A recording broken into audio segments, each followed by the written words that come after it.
Welcome to अपना topper group. आप सभी को स्वागत करता हूं अपना टॉपर ग्रुप पे। आज हम टॉप 10 क्वेश्चन मतलब साइंस का 10 क्वेश्चन लिए, ठीक है। भले ही 10 क्वेश्चन है, यहाँ से 40 से 50 क्वेश्चन आपका तैयार हो जाएगा, इसलिए वीडियो के लास्ट तक बने रहिएगा। पूरा क्वेश्चन को पूरा डिटेल के साथ, हर ऑप्शन को पूरी डिटेल के साथ करेंगे, इसलिए बने रहिएगा, ठीक है। धीरे धीरे क्वेश्चन की संख्या को बढ़ाते रहे, ठीक है। टाइम वेस्ट किए बिना हम देखते हैं, स्टार्ट करते हैं। चलिए, पहला क्वेश्चन यहाँ पर बोला जा रहा है कि निम्नलिखित में से कौन सा विटामिन पानी में घुलनशील है। तो पानी में घुलनशील ऑप्शन हो जाएगा ऑप्शन सी, मतलब विटामिन बी। ठीक। अब देख लेते हैं कि कौन सा विटामिन है जो पानी में घुलनशील है। तो देख लेते हैं जो पानी में घुलनशील है, ठीक है। पानी में कौन घुलनशील है? बी और सी जो है विटामिन क्या है, पानी में घुलनशील है। अगर यही पूछता है वसा में, वसा में कौन सा विटामिन घुलनशील है, तो ए, ई, डी और के, ठीक है। तो वसा में कौन सा विटामिन घुलनशील है? ए, ई, डी, के, ठीक है। अब यहाँ पे आपको रासायनिक नाम के बारे में पूछते हैं कि बोलिए vitamin A, vitamin B, C, D, ये सब का रासायनिक नाम क्या है। तो देख लेते हैं रासायनिक नाम। यहाँ पे रासायनिक नाम के बारे में पूछेगा, ठीक है। मान लिया विटामिन ए का पूछ दिया कि रासायनिक नाम क्या है, तो विटामिन ए का रासायनिक नाम जो है वो हो जाता है रेटिनॉल, ठीक है। विटामिन बी का रासायनिक नाम हो जाएगा थायमीन। क्या हो जाएगा? थायमीन, ठीक है। विटामिन सी का हो जाता है एस्कॉर्बिक एसिड, ठीक है।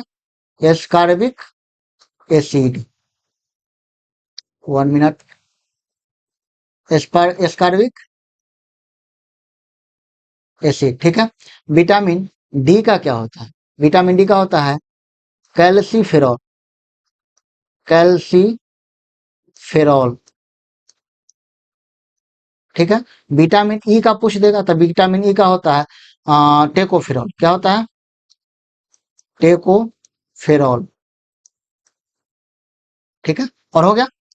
चलिए, एक और पूछ देगा विटामिन के का, तो क्या होता है? फिलोक्विनोन। क्या होता है? फिलोक्विनोन, ठीक है ना। तो ये सब आपको पूरा डिटेल, अब इससे ज्यादा क्या चाहिए। चलिए, अगला क्वेश्चन में देखते हैं। तो इसका आंसर क्या हो जाएगा? Option B. देखिए, अगला होता है सिरका में कौन सा अम्ल पाया जाता है। सिरका में कौन सा अम्ल पाया जाता है? तो ऑप्शन हो जाएगा ए। सिरका में कौन सा अम्ल होता है? एसिटिक अम्ल होता है। अगला देख लेते हैं, ऑप्शन बी में है साइट्रिक अम्ल। तो साइट्रिक अम्ल किसमें पाया जाता है? तो साइट्रिक अम्ल होता है नींबू में। क्या होता है? किसमें होता है? नींबू में। नींबू में क्या होता है? साइट्रिक अम्ल। तो अल्जेनिक अम्ल किसमें होता है? तो अल्जेनिक अम्ल होता है समुद्री शैवाल में। किसमें? समुद्री शैवाल में, ठीक है। समुद्री शैवाल में होता है, ठीक है ना। चलिए, आगे देखते हैं। समुद्री शैवाल, ठीक। अगला देख लेते हैं, और इसमें हो गया। चलिए, अब एक पूछेगा अंगूर में कौन सा अम्ल होता है। अंगूर में कौन सा अम्ल होता है? तो टार्टरिक अम्ल होता है। क्या होता है? कौन सा होता है? टार्टरिक अम्ल, ठीक है ना। चलिए, हो गया पूरा। चलिए, अब 3 नंबर कुछ में नीला थोथा क्या है। तो नीला थोथा जो है, कॉपर सल्फेट को क्या कहते हैं? नीला थोथा। इसका मान लिया सूत्र पूछेगा, फॉर्मूला क्या होगा, तो उसका होता है CuSO4 इंटू 5H2O, ठीक। अल्लाह देखिए, Cu आया है मतलब कॉपर आया है। आपको पूछ देगा कॉपर का परमाणु संख्या कितना होता है, तो 29 होता है, याद रखिए। चलिए, अब कैल्शियम आया, तो कैल्शियम का संकेत में क्या लिखते हैं? Ca लिखते हैं, ठीक। कैल्शियम का परमाणु संख्या कितना हो जाएगा? 20 हो जाएगा। चलिए, आगे देखते हैं। आयरन को क्या लिखते हैं संकेत में? Fe लिखते हैं, और इसका परमाणु संख्या कितना होता है? 26 होता है। कोई डाउट है? अगला देखिए, अगला है सोडियम सल्फेट। तो सोडियम का परमाणु संख्या, सोडियम सल्फेट है, इसका फॉर्मूला देख लेते हैं। तो फॉर्मूला क्या होगा? Na2SO4। इसका मान लिया यहाँ पर सोडियम आया है, तो सोडियम का परमाणु संख्या कितना होता है? 11। सल्फर आया है, तो सल्फर का परमाणु संख्या कितना? सल्फर का 16 होता है। तो ये सब याद रखिए, ठीक है। चलिए, आगे स्टार्ट करते हैं, आगे देखते हैं। यहाँ पर पूछा जा रहा है कि 4 नंबर क्वेश्चन में देखिए, यहाँ पे बोला जा रहा है कि पारे को जब कांच में रखा जाता है तो निम्नलिखित होता है। तो पारे को जब कांच में रखा जाता है तो इसका ऑप्शन तो हो जाएगा बी, मतलब कैसा होता है? उत्तर। अब इसको पूरा डिटेल कर ले। देखिए, पारा जो है, पारा, इसको संकेत में क्या लिखते हैं? संकेत में Hg लिखते हैं। इसका परमाणु संख्या कितना होता है? 80 होता है, ठीक। चलिए, अब देख लेते उत्तल के बारे में। उत्तल क्या होता है? अवतल देख लेते, अवतल, ठीक है। अवतल क्या होता है? देखिए, अवतल की कहाँ यूज होता है, तो डॉक्टर जो यूज करते हैं, जैसे आप डॉक्टर के पास जाते हो, आंख का नाक में जो यूज करते हैं मतलब देखने के लिए, वो किस चीज का होता है? अवतल दर्पण का उपयोग होता है। उत्तल कहाँ होता है? उत्तल देखिए, उत्तल होता है किसमें? साइड मिरर के रूप में। क्या होता है? कहाँ होता है? साइड मिरर के रूप में। जो गाड़ी में आप देखते हैं साइड मिरर, वो क्या होता है? साइड मिरर जो उत्तल होता है, ठीक है ना, जो दूर की वस्तु में नजदीक के छोटा करके दिखाता है, ठीक है। यहाँ पर सीधा का क्या रोल है? सीधा किसमें दर्पण, किस दर्पण में प्रतिबिंबता है? तो समतल दर्पण में। किसमें बोलेगा? समतल दर्पण में कैसा प्रतिबिंबता है? तो बनता है सीधा। कोई डाउट है? तो समतल दर्पण में जब प्रतिबिंबता है कैसा बनता है? सीधा बनती है। ठीक, चलिए आगे देखते हैं। 5 नंबर में आ वर्षा की बूंद गोलाकार होती है। तो यहाँ पर जो होगा ऑप्शन होगा ए, सतही तनाव के कारण, ठीक है।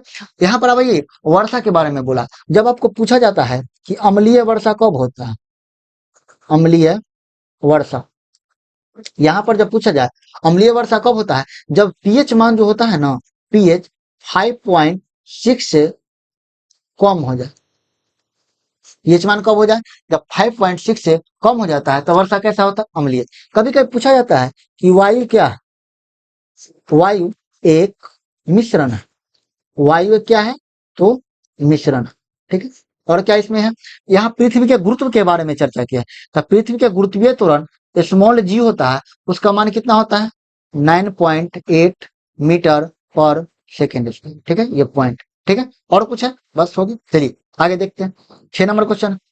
यहाँ देखिए बोल रहा है कि रेबीज के टीके की खोज किसने किया था?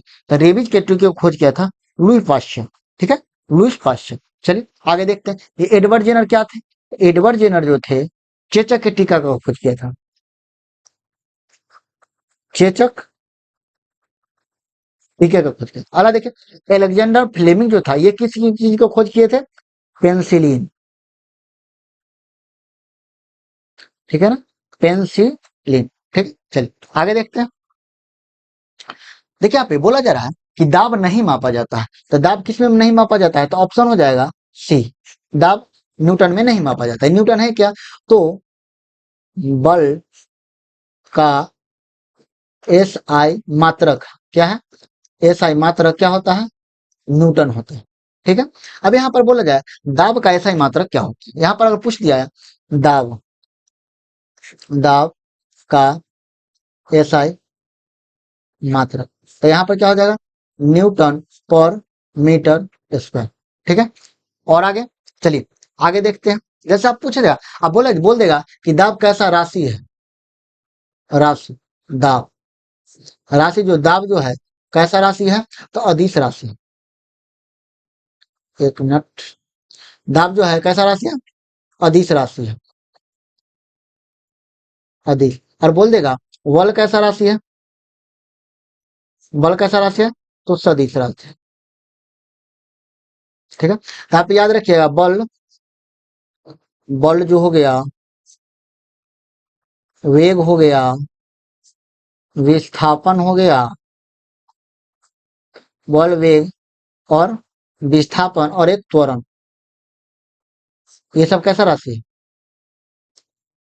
सदिश राशि, ठीक है ना, याद रखिए। बल, वेग, विस्थापन, त्वरण, ये याद रखिए कैसा राशि है?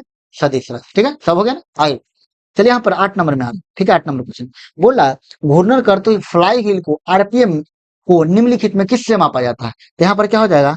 स्ट्रोबोस्कोप से मापते हैं, ऑप्शन डी, ठीक है। वो आरपीएम जो मापते हैं, जो चलते हुए मापता है, उसको क्या कहते हैं? स्ट्रोबोस्कोप। अब यहाँ पर आया बैरोमीटर, ये किससे मापते हैं? जो बैरोमीटर होता है वायु दाब मापा जाता है। क्या मापा जाता है? वायु दाब, ठीक है, वायु दाब मापा जाता है। एनीमोमीटर क्या होता है? गैसों का वेग, वायु का वेग मापता है। क्या मापता है? वायु का वेग मापता है, ठीक है। अगला हाइग्रोमीटर क्या होता है? वायु आर्द्रता मापता है। क्या मापता है? आर्द्रता मापता है, हाइग्रो, ठीक है। चलिए हो गया सब ऑप्शन। आगे 9 नंबर में आते हैं। बोला 9 नंबर में कि यक्षगान कहाँ का लोक नृत्य है? यक्षगान कहाँ का लोक नृत्य है? कर्नाटक का, ठीक है। चलिए आगे देख लेते हैं। यक्षगान कर्नाटक का हो गया। अब आगे देख लेते हैं। उसके बाद यहाँ पर महाराष्ट्र की बात किया है। तो महाराष्ट्र में कौन कौन है? महाराष्ट्र में आपका हो जाएगा लावनी और तमाशा। महाराष्ट्र में हो जाएगा लावनी, लावनी और तमाशा होता है। क्या होता है? तमाशा, ये जो लोक नृत्य कहाँ होता है? महाराष्ट्र में। अगला गुजरात में, गुजरात में कौन नृत्य है? तो गरबा। क्या है? गरबा। असम में बोलेगा तो असम में क्या है? असम में एक बिहू बहुत प्रचलित है, बिहू। आएगा बगरुम्बा, बगरुम्बा, ठीक है ना? बगरुम्बा, ठीक है। चलिए आगे क्वेश्चन देखते हैं, पूरा डिटेल हो गया, अगला देखते हैं। 10 में कौन सा कार्बोहाइड्रेट जो है मोनोसैकेराइड है? तो मोनोसैकेराइड, डाइसैकेराइड और पॉलीसैकेराइड के बारे में आपको पूरा हम बता देंगे इसमें, ठीक है। चलिए यहाँ पर हम देखते हैं मोनोसैकेराइड के बारे में, ठीक है। मोनोसैकेराइड के बारे में कौन कौन होता है देख लीजिए, अच्छा से पूरा लिख देते हैं, देख लीजिएगा, ठीक है। पूछता है हर क्वेश्चन में, एग्जाम में पूछता है कि मोनोसैकेराइड बताइए कौन है, डाइसैकेराइड कौन है, पॉलीसैकेराइड कौन है। तो यहाँ पर देख लेते हैं मोनोसैकेराइड के बारे में। मोनोसैकेराइड, सैकेराइड, ठीक है। मोनोसैकेराइड कौन कौन है आपको बता देते हैं। ग्लूकोज है, ठीक है, ग्लूकोज है। क्या है? ग्लूकोज है। अगला क्या है? गलैक्टोज है। क्या है? गलैक्टोज है। गलैक ग्लूकोज, गलैक्टोज, एक था फ्रुक्टोज। क्या है? फ्रुक्टोज, फ्रुक्टोज, क्लियर है? तो आपको याद रखना है, जो मोनोसैकेराइड है ग्लूकोज होता है, गलैक्टोज होता है और फ्रुक्टोज होता है। तो याद रखिए, ग्लूकोज, गलैक्टोज, फ्रक्टोज। अगला देखिए डाइसैकेराइड के बारे में देख लेते हैं। डाइसैकेराइड क्या होता है? डाई, बहुत इंपॉर्टेंट ये क्वेश्चन है। डाइसैकेराइड, डाइसैकेराइड क्या होता है? चलिए यहाँ पर माल्टोज होता है, इसके अंदर रहता था माल्टोज, ठीक है ना? तो माल्टोज आ जाता है। अगला देखते हैं, एक होता है सुक्रोज। क्या होता है? सुक्रोज, ठीक है ना? अगला देख लेते हैं, एक और होता है जो होता है लैक्टोज होता है। क्या होता है? लैक्टोज होता है, लैक्टोज, ठीक है। अगला देख लेते हैं, पॉलीसेकेराइड के बारे में देख लेते हैं, ठीक है। पॉलीसेकेराइड के बारे में देख लेते हैं, यहाँ पर देखिए, एक मिनट, पॉलीसेकेराइड,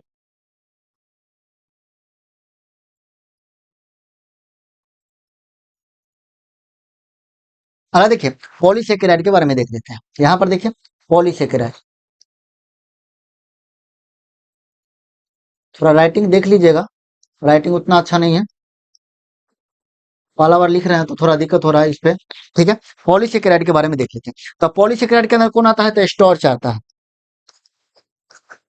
स्टार्च, ठीक है। अगला देख लेते हैं, एक होता है ग्लाइकोज आता है। क्या आता है? ग्लाइकोज, ग्लाइकोज। और फिर आता है सेलुलोज। क्या आता है? सेलु